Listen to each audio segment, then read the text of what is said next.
გამარჯობათ, ჩემო ვერძებო. დღეს გვექნება ასტროლოგიური პროგნოზი 2025 წლისთვის. შეგახსენეთ საკუთარ თავს, ლეილა. გთხოვთ რომ გადახვიდეთ ჩემს YouTube არხზე, გამოიწეროთ ის, გაუზიაროთ მეგობრებს და ლაიქოთ და კომენტაროთ. და დაფიქსიროთ თქვენი აზრი, რა თქმა უნდა, რას ფიქრობთ, როგორ ფიქრობთ, ასევე შეადაროთ შარშანდელი არა, წლევანდელი წელი და ასევე 2025-ის პროგნოზი. მაშ დავიწყოთ ძვირფასო ვერძებო მერკურით. მერკური 2025 წელს იქნება სამჯერ რეტროგრადული. რატო ვუსვავთ ხაზს რეტროგრადულობას? იმიტომ რომ აი ამ დროს რეტროგრადული მერკურის დროს ძალიან მნიშვნელოვანია არ დავიწყოთ რაიმე ახალი. ვიდრე და რადგანაც ახლის დაწყება, ანუ როდესაც ახალს ვიწყებთ, ყოველთვის შედეგით რეტროგრადული მერკურის დროს არ ვართ კმაყოფილები ხოლმე. ან რაღაცას თუ ვყიდულობთ, რაღაც გაფუჭებული შეიძლება გქონდეს. მოკლედ, ამ პერიოდში ხარ რასაც გეტყვით, ამ პერიოდებში არ გირჩევთ ესე იგი ახლის დაწყებას, მაგრამ რეტროგრადული მერკურის დროს ძალიან კარგია თუ ძველს დაუბრუნდებით და დახვეწავთ. და ეს ძალიან კარგია. ან მოაგვარებთ რაიმე პრობლემატიკა თუ გქონდათ, ხო? დანარჩენ შემთხვევაში გადახარშვისთვის არის კიდე კარგი, ხო? დანარჩენ შემთხვევაში მას შესადამე სიახლეებს და ახლის კეთებას არ გირჩევთ. ეს უფრო მოსამზადებელი პერიოდია, ხო? მაშ ეს პერიოდებია 15 მარტი 7 აპრილის პერიოდი, როდესაც რეტროგრადული მერკური იქნება თქვენს პირველ სახლში, რაც მიუთითებს იმაზე, რომ ძირითადი აქცენტი გაკეთდება თქვენს ვიზუალზე, თქვენს მეზე, ადამიანების დამოკიდებულებას თქვენდამი, რაღაცას გაიხსენებთ, ვიღაცა ძველი ანუ ვიღაც ძველი ურთიერთობებიდან რაღაცა გაგახსენდებათ, ან თვითონ ის პიროვნება გამოჩნდება თქვენდამი დამოკიდებულება, რაღაცა შეიძლება გაიგოთ ამ პერიოდში, აი რა მოსწონთ თქვენში, ან რა პირიქით რა არ მოსწონთ თქვენში, ხო? და ყველაფერი რაც მეს ეხება, ესე იგი ფიზიკურ მონაცემებსაც, მათ შორის ვიზუალს. აქ ძალიან მნიშვნელოვანია, რომ თუ აპირებთ ესთეტიური ოპერაციის ჩატარებას, ამას მე ვენერას დროსაც გეტყვით, მაგრამ ეხლაც, რახან პირველი სახლია, არ გირჩევთ ამ პერიოდში, რომ გაიკეთოთ რაიმე ოპერაცია.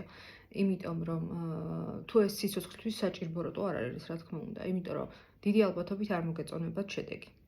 შემდეგი 18 ივლისით 11 აგვისტო, ეს არის თქვენი მეხუთე სახლი. დაუბრუნდებით შემდეგ საკითხებს. ბავშვებთან ურთიერთობა, ბავშვობის შეიძლება თუ თქვენ ყავთ შვილები, შვილიშვილები ბავშვობაში გადატანილ ტრავმებზე, ან ბავშვობის რაღაცები, ან თქვენი ბავშვობის, ან უშუალოდ მათთან მუშაობის დროს აი ეს ურთიერთობები, მოვლენები გაიხსენოთ. შემდეგი, ხო, სცენაზე გამოსვლოთ თუ სცენაზე ხართ ამ შემთხვევაში შემოქმედებითი რაღაცა თუ რაღაცას ხატავდით მაგალითად, ან მღეროდით, ან ასე შემდეგ, რაც სცენას ეხება და შემოქმედებას, შეიძლება დაუბრუნდეთ იმას რა ქვია, ამბავს, ასე ვთქვათ. შემდეგი არის 9 ნოემბერი, 29 ნოემბერის პერიოდი, როდესაც მე-9 სახლში გექნებათ რეტროგრადული მერკური, რაც მოიაზრებს იმას, რომ ურთიერთობა უცხოელ ადამიანებთან, ან უცხო ქვეყანაში წასვლა, დაბრუნება, ანუ ეს არ არის სიახლე, ეს არის დაბრუნება, ხვდებით ხო რაშია საქმე? ენები შეიძლება დაუბრუნდეთ რაღაცა ენის სწავლას, არ არის გამორიცხული, ხო? ასევე რელიგიას რაღაცა თქვათ ერთი პერიოდი შეიძლება თავი დაანებეთ და ეხლა მოგიგნეთ რომ ისევ თქვათ დაუბრუნდეთ რელიგიას, არ არის გამორიცხული მასწავლებლობა, რაღაცა ძველ პედაგოგებს შეეხმიანოთ, ტრენერებს და ასე შემდეგ, ხო? ეს რაც შეეხება რეტროგრადულ მერკურის. ეხლა ვენერა ძალიან მნიშვნელოვანია იმით, რომ მას შესადამე 5 ერთი წამით გადავანებინე. მე აქ ესეთი ისინი მაქვს მონახაზები ჩემთვის, რომ თქვა არ გაგიკვირდეთ. მაშ რეტროგრადული ვენერა იქნება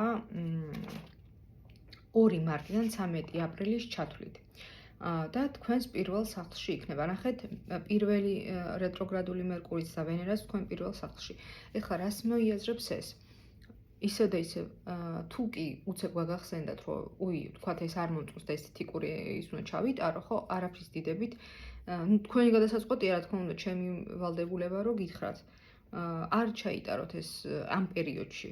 აი ამ პერიოდში ვიმეორებ არ ჩაიტაროთ, იმიტომ რომ დიდი ალბათობით შეიძლება არ მოგეწონოთ უბრალოდ შედეგი და ეს იყოს დიდი მიზეზი, ხო? და თუ სახეზე იკეთებთ ან ნებისმიერ სხვა ადგილას, ეს ძალიან გამოსაჩენი იქნება და ცოტა სიფრთხილე გუმართებს ამისთვის. რავი, თუ ახალ სპეციალისტებთან მისვლას აპირებთ და მოსინჯვა გინდათ, შეიძლება ძალიან მაგარი სპეციალისტი იყოს, მაგრამ აი ამ პერიოდის გამო მისი შედეგიც არ მოგეწონოთ. ანუ ახალს დავიწყებთ რა ამ პერიოდში. ძალიან მნიშვნელოვანია ასევე ხელის მოწერა, ოჯახის შექმნა.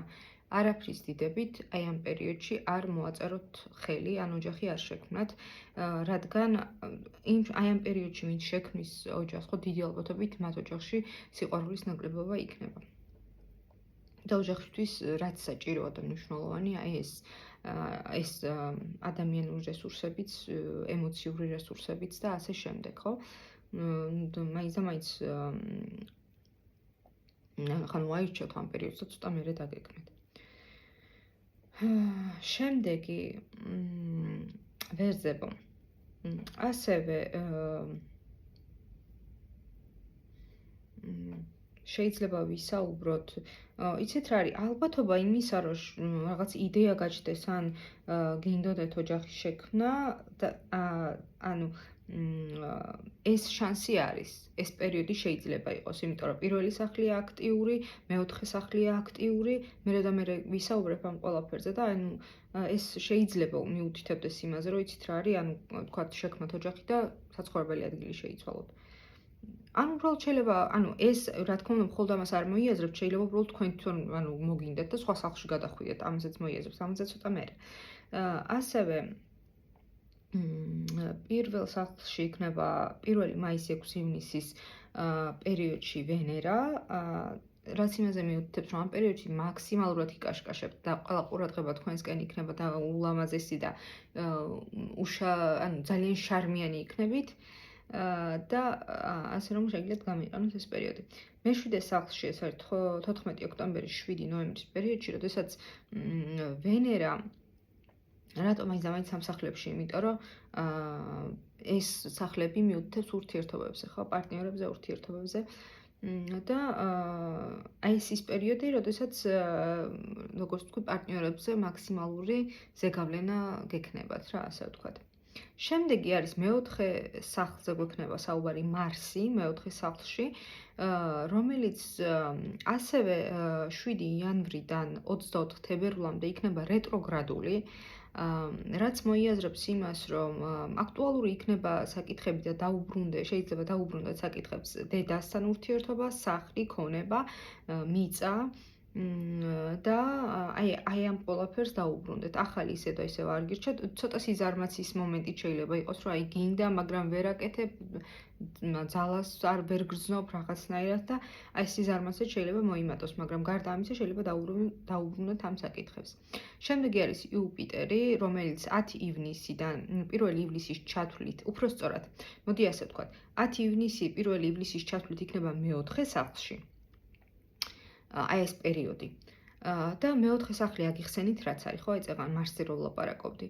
და იუპიტერი არის ბედნიერების პლანეტა, იღბალი რომ მოაქვს და ისა რა ქვია, დიდი ალბათობით არ არის გამორიცხული, რომ ზოგადად რომელ სახლშიც შედის ხოლმე ისა იუპიტერი, იმას ავრცობს, ანუ უფრო დიდს ხდის, ხო, ანუ აი რაღაცა მაგალითად შეიძლება მოიგოთ რაღაცა, ხო, რაღაცა შანსი ეგრეთ წოდებული თქვენსკენ იყოს, იღბალი თქვენსკენ იყოს. ეს შეიძლება ვთქვათ ვიღაცამ, ვთქვათ რაღაცა ძალიან ხელმისაწვდომ ფასში სახლი იყიდოთ, ქონება იყიდოთ, დედასთან ურთიერთობა მოაგვაროთ, რატომაც არა შეიძლება გაჩუქონ კიდევაც, ანუ აი ეს ვარიანტები შესაძლებელი იყოს. შეიძლება რემონტი დაიწყოთ, ხო? დიდი ხანი აპირებთ და დაიწყოთ. მაგრამ აი საინტერესო ის არის, რომ მერე უკვე 2026 წლამდე, უფრო სწორად, ხო, 2026 წლამდე გადავხედო რამე არ შემეშალოს ერთი წამი. კი ბატონო, და ეს თქვენს მეოთხე სახლში იქნება 2006 წლამდე, ხო? ნახეთ რამხელა პერიოდია, ამიტომ ძალიან თავისუფლად შეგვიძლია ვთქვათ, რომ ეს რემონტის და რაც ვთქვით, ეს თემები შეიძლება აქტუალური იყოს. შემდეგი ვისაუბროთ სატურნზე, რომელიც თქვენს პირველ სახლში იქნება 26 მაისი 2 სექტემბრის პერიოდში და შემდეგ უკვე 2026-ში მთლიანი წელი ამ შემთხვევაში იქნება თქვენს პირველ სახლში. და თუ არ ვცდები, 3 წელი გაჩერდება მანდ. ეხლა რას ნიშნავს ეს ყველაფერი? რაზე მეტყველებს ეს ყველაფერი? პირველი სახლი და სატურნი პირველ სახლში ეს არის მაგარი იმით, რომ შეიძლება თუ აქამდე სულ მაგალითად გინდოდათ წონაში მომატება, ან წონაში დაკლება, ან თქვათ სპორტით დაკავება, ან სიტყვაზე რაღაცა მოყვანილი ფორმების ქონა, ასე ვთქვათ, ხო? იმიჯის შეცვლა. აი ეს ფანტასტიკური, ან სტრუქტურირება ამ გაგებით, უფრო დამენეჯმენტება, ფანტასტიკური პერიოდია და სატურნი ამაში ძალიან ხელს შეგიწყობთ, ხო? განსაკუთრებით აგვისტო, როდესაც სატურნისა და ნეპტუნის შეერთება მოხდება, ამაზე ცოტა მერე კიდევ ვილაპარაკებ. ეს იქნება ძალიან ფანტასტიკური პერიოდი საამისოდ. საკუთარი თავით, საკუთარი მეთი დაკავება და ასე ვთქვათ, გამოძერწვა საკუთარი თავის, როგორც ხასიათობრივად, ისე ფიზიკურად. ანუ მენტალური, ფსიქოლოგიური, ფიზიკური მხარეც, ხო? ასევე ადამიანებს შორის რაღაცა თქვენ თავზე წარმოდგენის და აზრების შეცვლის პერიოდი, ხო? შემდეგი არის, მოდით ნეპტუნზე და მაშინ ესე გადმოვალ ნეპტუნზე, აქ ურანი მიწერია, მაგრამ რახან შეერთებაზეც მინდა ვილაპარაკო, ჯერ ნეპტუნზე ვიტყვი. 31 მარტი 23 ოქტომბრის ჩათვლით 14 წლით შევა ნეპტუნი თქვენს პირველ სახლში, რომელიც მოიაზრებს საზღვრების მოხსნას, ემიგრაციას და როგორც თქვი, ნეპტუნისა და სატურნის შეერთება იქნება აგვისტოში, რაც დაჯილდოებაზე მიუთითებს. ეხლა რა მინდა გითხრათ? როგორ დიდ ტრანსფორმაციას განიცდით აი ამ წელს, ხო, 2025 წლიდან უკვე მიყოლებული მინიმუმ აგერ 3 წელი სატურნთან ერთად და მერე 14 წლით შევა თქვენს პირველ სახლში, როგორც ვთქვი. ნახეთ ნეპტუნი პირველ სახლში, ხო? როგორც გითხარით, ეს არის საზღვრების არარსებობა, ან თქვენი შესაძლებლობები, თქვენ შესაძლებლობებს საზღვრები არ ექნება. იმდენად შეგიძლიათ, რომ ყველა უნარი ფაქტიურად ყველაფერზე იმუშაოთ საკუთარ თავზე, რომ ამაში სატურნის და ნეპტუნი ძალიან ხელს შეგიწყობთ. დიდი ალბათობით შეიძლება გადაწყვიტოთ, რომ სხვაგან გადახვიდეთ საცხოვრებლად, ან თუნდაც მოიაროთ მსოფლიო, ხო, არ არის გამორიცხული. და ასევე შეიძლება გაძლიერდეს თქვენი ინტუიცია, მიდრეკილება ეზოთერიკისადმი, პროფესიის შეცვლა, თქვა ფსიქოლოგიით დაკავება, ხო? ან დაინტერესება ფსიქოლოგიური მიმართულებებით. აი ეს ძალიან ის იქნება, ინტუიცია ძალიან გაძლიერდება, ხო? აქ ორი ამბავია. ერთი, რომ შეიძლება სატურნთან ერთად მოახდინოთ ამის, თუ ქაოსი გქონდათ თავში, მაშინ აი ამის სტრუქტურირება, თუ კი ძალიან აი ესეთი შებოჭილი იყავით, მაშინ უფრო მეტად და აი, როგორ გითხრათ, დამშვიდება და უფრო მეტად ცოტა თავს რომ ისეთ უფლება, რომ ცოტა დამშვიდდეთ და თქვათ მივხვდეთ, რომ მარტო ანუ ეს სტრუქტურა არ არის, არის სხვა რაღაცეებიც, ხო? ანუ ყველაფერი შოქროშუალედი არის ძალიან კარგი, მეგობრებო. შემდეგი არის აგვისტოს პერიოდი ხო საერთოდ ფანტასტიკურია. ამ ხრივ რა, მოკლედ ძალიან მაგარი წელი იქნება თქვენთვის. შემდეგი არის ურანი. ურანი მესამე სახლში, რომელიც იქნება 8 ივლისი 9 ნოემბრის ჩათვლით და მერე 2026-ში მთლიანად იქნება მესამე სახლში 7 წლით. ნახეთ ეხა, მესამე სახლი, ხო? დაძმებთან ურთიერთობა, ნათესავთან, მეზობლებთან. აი დეიდაშვილი, მამიდაშვილი, ბიძაშვილი და ასე შემდეგ, აი ეს ურთიერთობები. შემდეგი არის ტრანსპორტი, განათლება და მცირე პერიოდით ან მცირე მანძილით გადასვლა, საცხოვრებლის შეცვლა ან მოგზაურობები, ოღონდ მცირე იმით, ხო? ასევე მოკლევადიანი ტრენინგებიც და ზოგადი განათლების მიღება. ოღონდ ზოგადი, ანუ ზოგადში გულისხმობ იმ ზოგადს არა. აი რაღაცა ინფორმაციას რო ფლობ, რა ის რო არ არის უნივერსიტეტის დონეზე, მაგრამ აი ესე ტრენინგები და იმით რო არის რა. თუმცა ეხლა აქ მინდა რომ სწორად გამიგოთ, ანუ ტრენინგები ძალიან მნიშვნელოვანია და მე თვითონ ძალიან მიყვარს ტრენინგების გავლა და ძალიან, ანუ უნდა არსებობდეს და უნდა იყოს. ანუ თუმცა უნდა განვასხვაოთ, რომ რა თქმა უნდა უნივერსიტეტის დიპლომირებული ის სხვა არის და ნუ ტრენინგის და მოკლევადიანი, ანუ უნივერსიტეტი უფრო გრძელვადიან პერსპექტივაშია და მოკლევადიანია უფრო ეს ტრენინგები და ისინი და მესამე სახლი აი მოკლევადიან განათლებაზე მიუთითებს. და ძალიან კარგი პერიოდია და როგორც ჩანს, აი პიროვნულად ვერძებო. ისედაც ხო, არ ვიცი, სხვებსაც უსმენ სავარაუდოდ, მაგრამ ეს წელიწად ნახევარი ძალიან თქვენ და სასწორები. ვერძები და სასწორები. ძალიან მასისავთ, რა ქვია, ძალიან შეიცვლებით, ძალიან დიდი განვითარება გაქვთ და საერთოდ ამ წელიწად ნახევარში იმდენად ბევრ რამეს ისწავლით, რომ აი წელიწად ნახევარში რომ გამოიხედავთ უკან, მიხვდებით, რომ აი ის მართლა სად ვიყავი და ეხლა სად ვარ. ეს არის ძალიან მაგარი პერიოდი. შემდეგი. ამ კარგით პლუტონზე ვთქვათ და მე დაბნელი რახუზე და კეტუზე. ესე იგი, მე-11 სახლში პლუტონი 20 წელი იქნება პლუტონი მანდ, ჩვენ ამაზე წინა წლისაც და ამ წლის ვიდეოშიც ვისაუბრეთ და მაშ ერთი წუთით ამა წლის 24 ნოემბერში შევიდა იგი თქვენს მე-11 სახლში, რაც მოიაზრებს იმას, რომ ეს არის პერიოდი შეიძლება იყოს პერიოდი პოპულარობის, ფართო მასებზე გასვლის, ტექნოლოგიებთან, მათ შორის ინტერნეტი, კომპიუტერი და ასე შემდეგ, ყველა სახის ტექნოლოგიებთან კარგი ურთიერთობის ქონა, სწავლა, განვითარება ამ მიმართულებით, მიზნებზე მუშაობა, ოცნებებზე მუშაობა საკუთარ და მასებთან მუშაობა. აი ეს ძალიან მთელი 20 წელი მარტო თქვენ, ანუ მარტო ის კი არა, ზოგადად მსოფლიოსთვისაც ძალიან ისეთი იქნება ეს 20 წელი საინტერესო, ასე ვთქვათ. და რაღაცა შეიძლება დახვეწოთ და ისწავლოთ, როგორ უნდა იურთიერთოთ მასებთან, რატომაც არა. ნუ ამაზე ბევრი შეიძლება ვისაუბროთ. ასე რომ, ჩემო ვერძებო, პლუტონი გპირდება ტრანსფორმაციებს ამ მიმართულებებით. და რავი, შეიძლება თქვენ თვითონაც აპირებთ, რომ ამ მიმართულებით განვითარდეთ, ხო? შემდეგი არის რახუ და კეტუ. რახუ იქნება თქვენს მე-12 სახლში, კეტუ იქნება მე-6 სახლში, რომელიც გაჩერდება 18 თვით, ანუ წელიწადნახევრით და ის იცვლის ნიშან 12 იანვარს 2025 წლის, რა თქმა უნდა. მაშ წელიწადნახევარი, ხო? აი ეს იქნება პერიოდი, ჩემო მეგობრებო,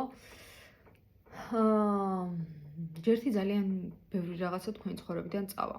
ეს როგორც ადამიანებს ეხებათ, ისე საგნებს ეხებათ, მოვლენებს ეხებათ. რაღაც ახალი რომ მოვიდეს, ძველი უნდა წავიდეს, ხო? ცუდი უნდა წავიდეს, მოდი ასე ვთქვათ და რაღაც კარგი რომ, ანუ ადგილი ხომ უნდა განთავისუფლდეს, ხო? შესაბამისად შეიძლება რაღაც გაგებით ტკივნეულიც იყოს, მაგრამ რასაც უნდა დაემშვიდობოთ, უნდა გაუშვათ და არ დაიჭიროთ ძალით, ასე ვთქვათ. არც მოვლენა, არც საგანი, არც ადამიანი. იმიტომ რომ მე-12 სახლი მეტყველებს აი ამაზე. პირველი, შეიძლება თქვენი ცხოვრებიდან გაუშვათ ბევრი მოვლენა, ადამიანის საგანი. მეორე, ეზოთერიკით დაინტერესდეთ, ფსიქოლოგიით და ყველაფრით, ფილოსოფიით და ასე შემდეგ. სიზმრებმა შეიძლება გაგიტაცოთ და ანუ ინტერესი გაგიჩნდეთ სიზმრების ახსნის და ასე შემდეგ. რელიგიით შეიძლება ბევრი წარმოდგენა შეიძლება შეგეცვალოთ ამ მიმართულებით, საავადმყოფოები, ციხეები, ნივთიერებები, აი ამ მიმართულებებით რაღაცა შეიძლება აი ამ თან წარმოდგენა შეიძლება შეგეცვალოთ და თან კიდე შეიძლება უბრალოდ მუშაობაც დაიწყოთ ამ მიმართულებით რა, ანუ ვისთვის როგორ, ანუ იმიტომ რომ თქვენ ხო თქვენი პირადი რუკებიც გაქვთ და შესაბამისად ეს კიდე სხვანაირად შეიძლება გადავახარისხოთ. და მეექვსე სახლი ჯანმრთელობა, სამსახური და ცხოველები, ხო? ანუ აი ამის ბალანსი უნდა ვისწავლოთ ამ ყველაფრის რა. და ეს ორი სახლი ანუ ჩვენი რესურსები მაქსიმალურად ჩავდოთ აი ამ ორი სახლის